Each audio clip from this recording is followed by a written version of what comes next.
Welcome to Live the Dream with yours truly, Marty Kaiser. Buckle up and let's get started. Happy Friday, everyone. Marty Kaiser here. This is episode 3 of my Real Estate Tidbits podcast.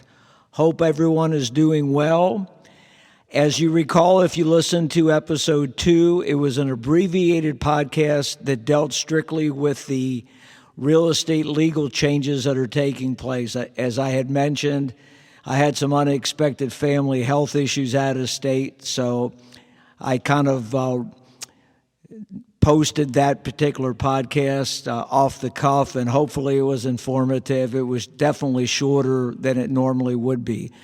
So I thought on this episode it would be a great idea to kind of piggyback off of that one and go into a little bit more elaboration and details about what you can expect in the real estate market in Florida especially, but probably nationally as well.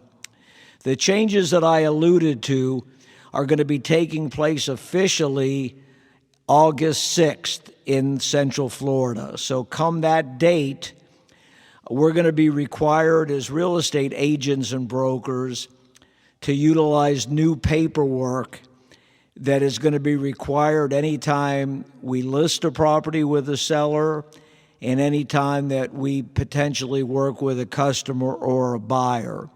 As I mentioned last week, these changes are pretty significant. They're a big deviation from the way real estate's been operating for 100 years. To refresh you a little bit, for buyers, prior to taking a buyer out to look at potential properties, we are going to be required to have them sign a buyer representation agreement that will go into pretty specific details about how we're going to help them, the type of properties they're looking for, the budget that they're working with, the locations they are preferring, how long they're going to employ us, any potential fees for our services. There's going to be a lot of things. Probably the most confusing to some people, especially if they've bought property before, is that most people in the past did not sign an agreement with their agent. They kind of worked on more of a handshake agreement, and the buyer got to work with the agent. The agent found the right properties for them. Hopefully, the buyer liked one of the properties, submitted an offer. It got agreed to by the seller, and then the realtor did the rest of their task, setting up the inspections, coordinating, if needed, the appraisal, ensuring that the buyer's financing went smoothly as possible, attending closing, and if they were a good quality agent, making sure that they had notified the buyers in advance of what type of things were going to occur during this process. And then at closing, of course, the buyer would sign all the closing documents. The realtor would get paid by the seller, and then the buyer, of course, would be given the keys to the property, and it was theirs, and you'd give the buyer a hearty congratulations. Hopefully it was a job done very well by the realtor, and everybody left the closing table smiling. With these new changes, it's going to be a little different. So as I mentioned, the first thing the buyers are going to have to do is sign an agreement with that agent, explaining exactly what that agent is going to do for them. It's very specific, and without that agreement, the agent is actually not supposed to take the buyer out to look at properties. That's not a sales play or anything. That's just the way the laws are.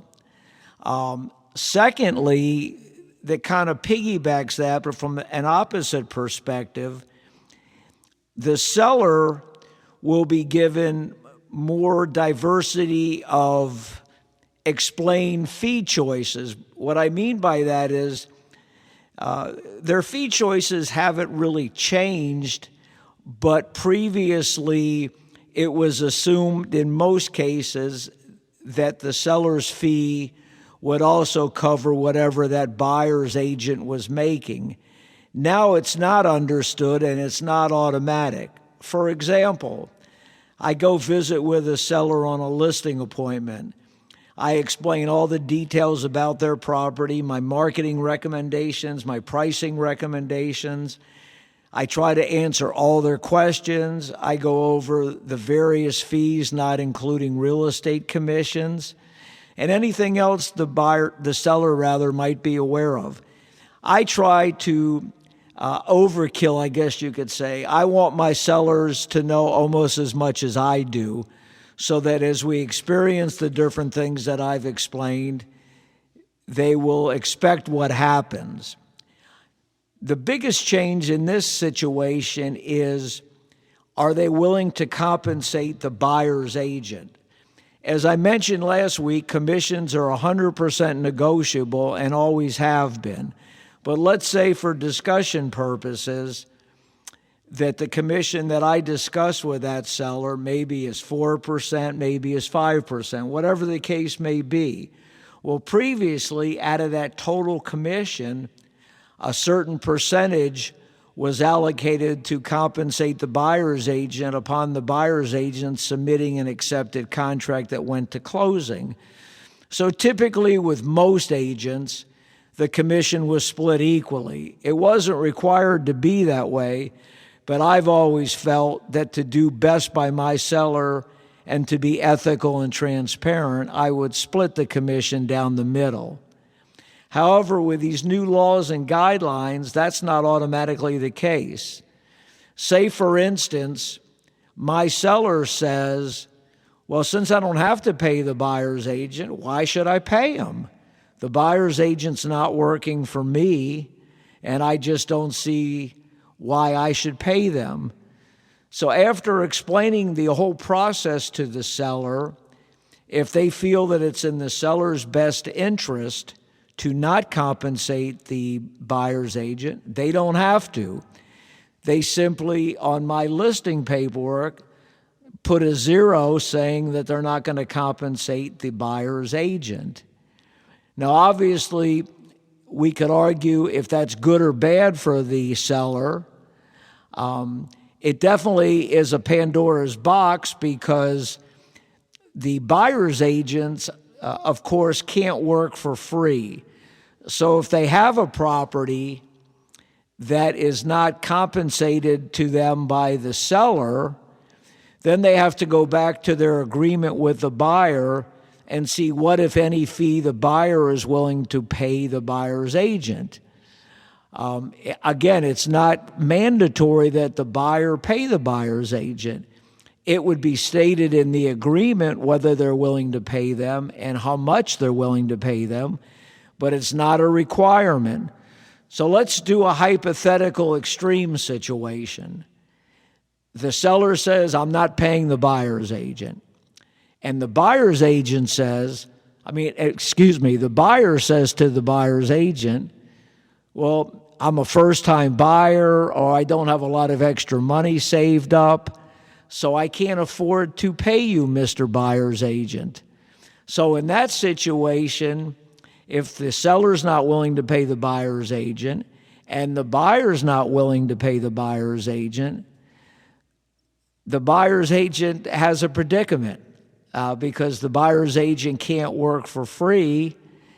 And so in that situation, if that was the terms, and the buyer said, hey, I still want to show this property, well, then the buyer's agent would have to explain to the buyer, I can show that to you, but if you decide you want to pursue that, we can only do that in one of two fashions. One fashion would be in the offer that they submit on the buyer's behalf. As one of the conditions of the offer, they put on there that the seller is going to compensate the buyer's agent a predetermined fee upon a successful closing. Well, given previously that the seller did not agree to pay the buyer's agent, they may still not agree to pay it. So if that's the case, and you've written an offer that is contingent on the seller agreeing to pay the buyer's agent, then that deal's not going to go anywhere. So you're going to have everyone in that transaction disappointed. Another alternative to that, which I think personally will be more utilized by buyer's agents, would be, and let me give you a numeric example to make this a little bit more understandable. Let's say that we're showing a $500,000 house, and the buyer's agent would be satisfied making a total commission of 2%, but the buyer doesn't have the money to pay them, and the seller has not agreed to pay them. Well, in that situation, on the contract offer, the buyer's agent would have to specify that the seller would give a 2% concession to the buyer. So basically, that would be a concession of $10,000, which would be used either to help pay the buyer's closing costs or to take it off the actual price of the home. In most cases, given that the illustration that I just mentioned, the buyer would have a shortage of funds, it would probably be more prudent to everybody's benefit to ask for the seller concession in the form of closing cost assistance to the buyer. Now, because you're doing it that way, in essence, you're creating the 2% or $10,000 of somewhat usable cash for the buyer, because the buyer is then able to go to closing and come up with $10,000 less for down payment and closing costs. So consequently, what you've done is you've created an additional $10,000 for that buyer to pay the buyer's agent. So there's no additional funds out of pocket for the buyer. It's perfectly legal with the real estate changes. And basically the seller is just giving a $10,000 concession off the negotiated price of the house. So hopefully in that situation, everybody would look at it as a win-win-win situation. But as you can see, it's a little bit more involved. And it also, and I'll use a little bit of promoting here, it takes an experienced, creative agent to come up with alternatives that are legal to benefit all parties in the negotiation and to make sure that all parties understand it and can move forward. That's the difference frequently with a skilled, experienced agent able to put together a transaction and effectively close it, where somebody that's either not as experienced, not as conversant in explaining things, and not putting all the parties in a transaction at ease, in that situation, they might not end up with a successful transaction. And as you can imagine, with all these changes in real estate, if you're not creative, if you're not an excellent communicator, if you're not experienced, if you're not transparent, and if you don't engender all those skills, people are not going to buy and sell real estate as frequently. So it puts even more importance on the skill, creativity, and communications of that buyer's agent. I personally am totally what we call stoked by this, because I feel it's going to provide a playing field for myself and other agents of skills similar to mine that will be able to even thrive more in this business. But it is going to be more involved, and I do have sympathies for newer agents or agents that have struggled up to this time and now are going to be faced with an additional impediment to transacting business. And again, these changes will take place the first part of August. The buyer's agreement that I mentioned, the way that I plan on handling that is I would review that in detail with any potential customer of mine before we get too involved in a buyer-agent relationship. It's best if I do it in person, but obviously not everybody's local and not everybody is in a position to meet face-to-face, so we might have to do it via FaceTime or a phone call or a Zoom call, whatever the case may be. But in either event, it's going to take time to go over that document properly, thoroughly, answer the potential buyer's questions, and put them at ease that this is not irregular and this is the new normal for real estate. So again, it's paramount in talking about all these different changes and aspects of the real estate business that the real estate agent have skilled and effective communications. Communications has always been, in my opinion, the staple of an effective consultative or selling relationship in a lot of industries, but this is making it even more important and paramount in the real estate business. I hope this has answered some of your questions in hopefully a concise manner. It's not something that I could say simply, but that's all that I'll go over today about that one particular topic, just because I don't want to overwhelm you with information or possibly bore you. I'm going to transition now to the market. And how is the market now? How do I expect it to be for the balance of 2024? And how do I expect these changes to impact the market? So basically, in my opinion, the market is still solid, but it is somewhat what I would call pretty flat. What does the word flat mean? It means we're not getting the runaway price increases we had 2 years ago or even in the first part of 2023. We had a huge run-up of prices starting sometime in 2021. 2022 was actually unforeseen in terms of the demand we had for real estate and how high prices went up. And then it started to moderate a little bit in 2023, but it stayed quite strong in my estimation for the first half of 2023. All the metrics that I'm seeing this year, especially over the past few months, indicate a little bit of a softening of the market and a lot more level playing field between buyers and sellers. A lot of buyers, for example, will ask me, well, what do you think the interest rates are going to do? And wouldn't it be more prudent for me to wait until interest rates come down before I purchase? And I can certainly understand that logic from a buyer. However, I don't really agree with it. And here's why I don't agree with it.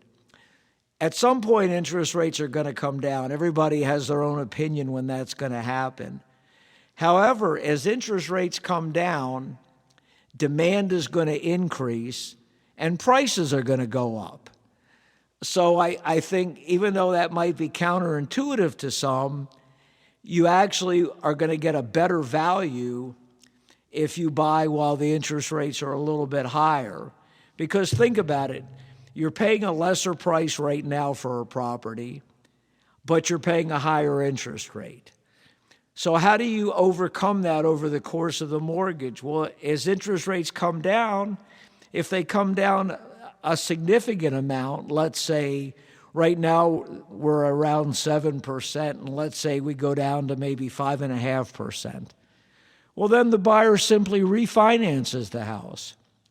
So they decrease their payment quite a bit, but they've purchased their house at the lower price. And probably more importantly, they're not getting into bidding wars where not only do they not have as much control over the ultimate price, but they might lose out on their favorite house.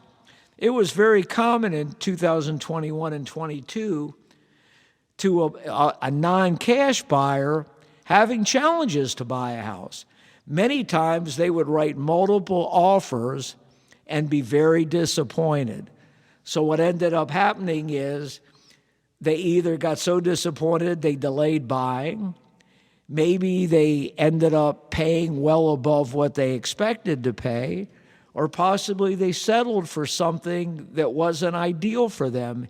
In any event, they were at somewhat of a disadvantage. Well, right now, you have more advantages than you would in a market where interest rates are declining and demand is declining. Now, obviously, every neighborhood is different. So in Orlando, for example, you're going to find some neighborhoods that are more in demand for a variety of reasons. Popular location, great schools, an HOA that people don't dislike. There's just different reasons why one neighborhood is stronger than another. But when you're working with someone like myself, I can tell you 100% the strength of a neighborhood simply by doing my analytics. I can analyze a neighborhood and determine not only if the prices are going up, staying the same, or declining, but also based on the data of properties for sale versus customers that are buying, is that neighborhood favoring buyers or sellers? And obviously, if you're a buyer, you would like to think that the neighborhood was favoring buyers. By the same token, if you're a seller thinking of selling, you would hope that the neighborhood's favoring sellers. And these things can change quickly. So it's important that you really get educated when you're thinking of making a real estate decision. Because for a lot of people in the United States, buying or selling real estate may be the largest transaction they make in their lifetime. So it's not like buying a pair of shoes, new clothes, even a computer. Those things, if you make a bad purchase, they're not going to overwhelm you financially. But a piece of real estate, a house, or if you're an investor buying a commercial property, a bad investment then could have significant negative effects on your lifestyle and budget. So it's important that you affiliate and work with somebody that's going to tell you like it is, understands the market dynamics, is transparent in their explanations, and make sure that you fully understand what you're doing before you enter into any decisions. I have a very optimistic perspective of the market simply because Orlando, Florida is one of the 2 top destinations in the United States for people moving here. So we've gotten a very steady influx of newcomers. And that's one of the main reasons why rental properties have gotten so expensive. I do feel bad for potential renters because the Orlando market, the rents have gone up tremendously over the past 3 years, but income has not stayed up with them. So you have a lot of people that are renting are truly struggling. There are no rent controls in Orlando, so a landlord can raise a property as much as they want to. And that is also why you're seeing people that are older than college age, maybe 25, 30-year-old people. They're still living with roommates. Some of them are moving in with their parents so they can save money to ultimately purchase a home. You're seeing multi-generation families live together, parents and grandparents, whatever the case may be. And these things are all primarily caused by the lack of affordability in Orlando when it comes to renting properties. It's great for investors. I have a ton of investors because they can rent their house with no problem, or condo or townhouse, and they generate a top rent. The main thing with being an investor is simply that you have to take care of your property and know that you're going to have some landlord-tenant situations. And that's why most people hire a good property manager and let the property manager handle the headaches. As an aside, we do handle property management as well. I'm going to transition from that to another item affecting the market, and that's the upcoming elections. that regardless of your political perspective, obviously, as you all know, the president decided not to seek re-election. So now there'll be a new candidate on the Democratic side. It's speculated it may be Kamala Harris, but, we'll see. Nobody knows that for sure. On the Republican side, of course, former President Trump is running to reclaim office. So anytime you have an election, there's a certain amount of uncertainty. Depending on your belief system in the candidates and your personal business and ethical philosophies, you may feel that one candidate over another is going to be best suited for the economy and your personal financial situation. So that's why it puts a little bit of uncertainty on elections and how they affect the real estate market. You'll see a lot of different opinions, and it's kind of like when you go on Zillow and look at the price estimate of your home or one of your neighbor's homes. Everybody has their own opinion, and frequently they're not very accurate. I take Zillow's estimates with a grain of salt, and I take all our pundits' estimates about the economy with a grain of salt.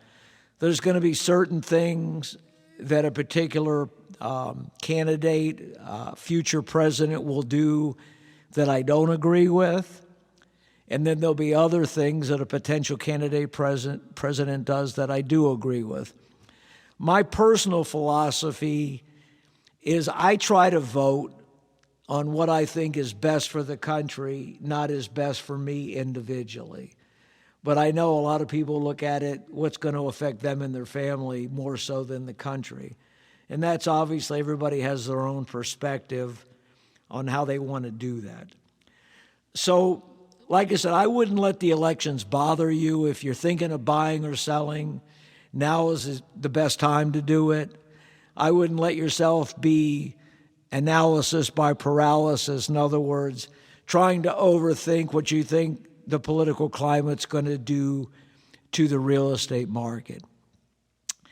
The last thing I'd like to go over is more of a personal anecdote and not real estate.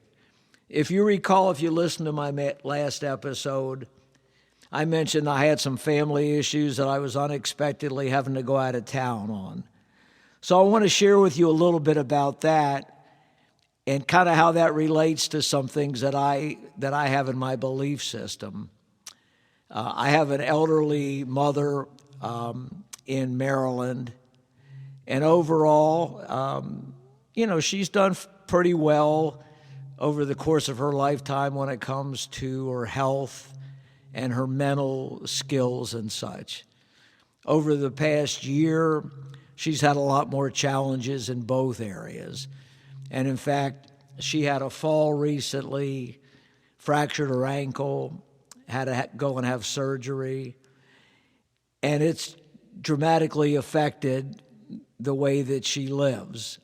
This just happened, so when I went up to visit, I actually stayed with her and her husband, who's my stepfather, and tried to transition her to this change. And it was a significant change because she's not mobile.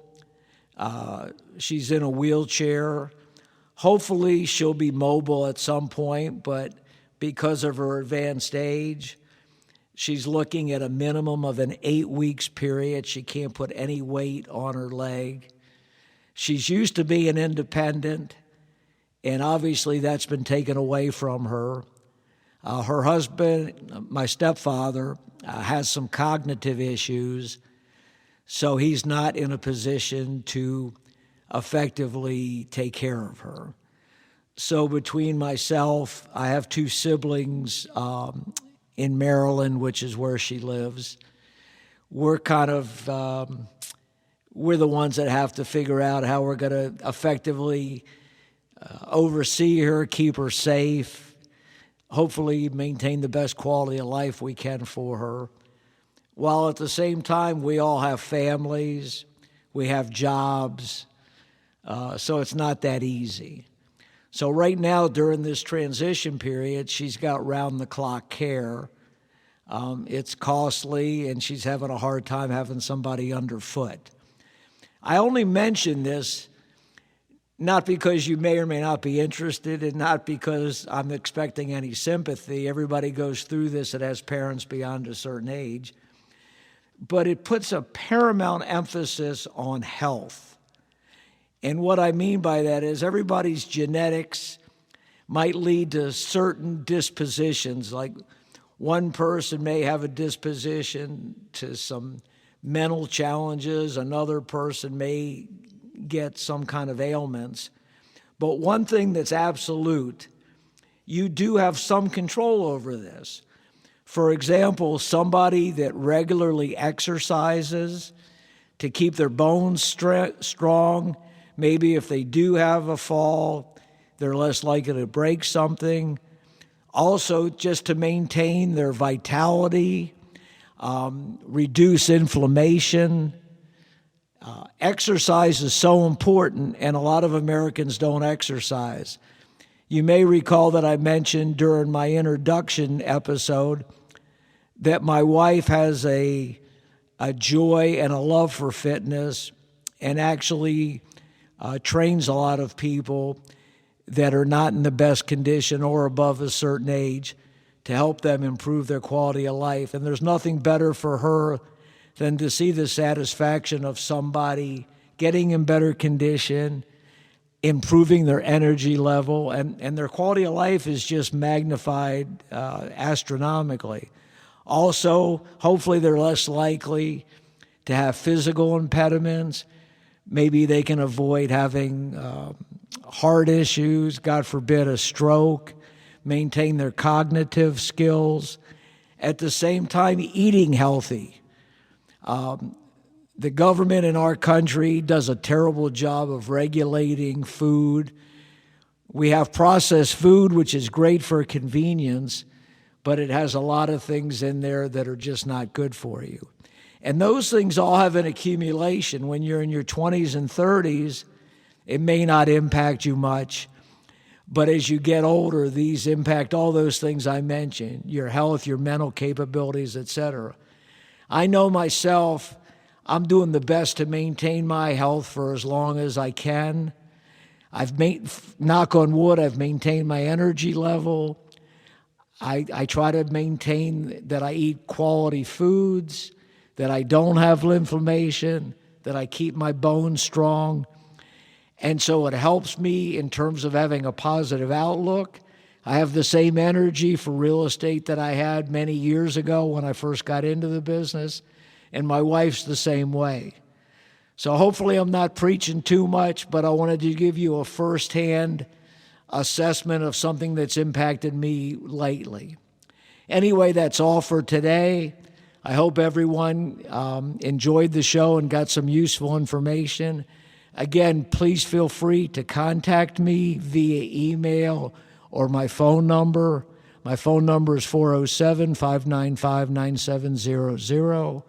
Or you can email me at Marty, M-A-R-T-Y, @floridasells.com. Live the dream. Enjoy you and your family, and it's been my pleasure to chat with you. Signing out until next week.